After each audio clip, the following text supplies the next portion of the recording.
शेतकरी बांधवांच्या कमेंट येत आहे की कांदा फुगवणीसाठी कुठलं खत टाकता येईल. ज्यांच्याकडे ठिबक नाही, पाट पाण्याचा कांदा आहे, ज्यांचा कांदा 90 ते 100 दिवसाच्या आसपास आहे, अशासाठी कांद्याची साईज होण्यासाठी, कांद्याच्या पातीतला अन्नरस उतरण्यासाठी किंवा खालचं जे अन्नद्रव्य ते अन्नद्रव्य लवकर वाढण्यासाठी तर काय करता येईल, कुठलं खत टाकता येईल, पाट पाण्यातून कुठलं खत देता येईल. याच्यासाठी आपल्याला फक्त एकच करायचं आहे की आपल्याला काय करायचं आहे, जो शेवटून 2 नंबरचं पाणी देतो किंवा आपण शेवटचे 2 पाणी देणार, त्या शेवटच्या 2 नंबरच्या पाण्याला काय करायचं आपल्याला की याच्यामध्ये कांदा पिकाला पोटॅशियम सोनाईट सोडायचे. पोटॅशियम सोनाईट पाण्यातून सोडा, कांद्याच्या मुळापर्यंत गेलं पाहिजे. त्याच्यानंतरचं जे शेवटचं पाणी देणार आहे त्या पाण्याला आपल्याला 0050 आणि बोरॉन याची एकत्र फवारणी घ्यायची. 7 ग्रॅम प्रति लिटर पाणी 0050 आणि त्याच्यानंतर 2 ते 2.5 ग्रॅम प्रति लिटर पाणी बोरॉन.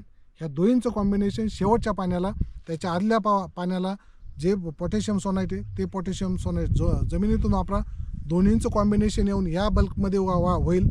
बल्क वाढेल, कांद्याची साईज वाढेल, कांद्याला कलर येईल, कांद्याला चकाकी येईल. याच्यासाठी आपण पोटॅशियम सोनाईट दिले, वरून 0050 देतोय आणि परिणामी कलर आणि चकाकीसाठी बोरॉन देतोय.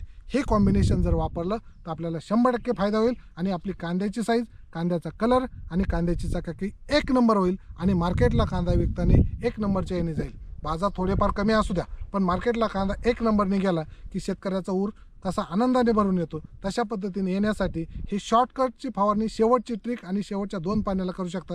त्याच्यानंतरचं शेवटचं पाणी दिल्यानंतर पाणी बंद करायचं, 10-12 दिवस पात पडू द्यायची आणि कांदा काढून तो 2 दिवस पातीखाली झाकून ठेवायचा, काटायचा, 2-4 दिवसांनी पातीखाली ठेवायचा, मार्केटला न्यायचा. 100% तुमच्या कांद्याला चांगला कलर आणि चकाकी आल्याशिवाय राहणार नाही.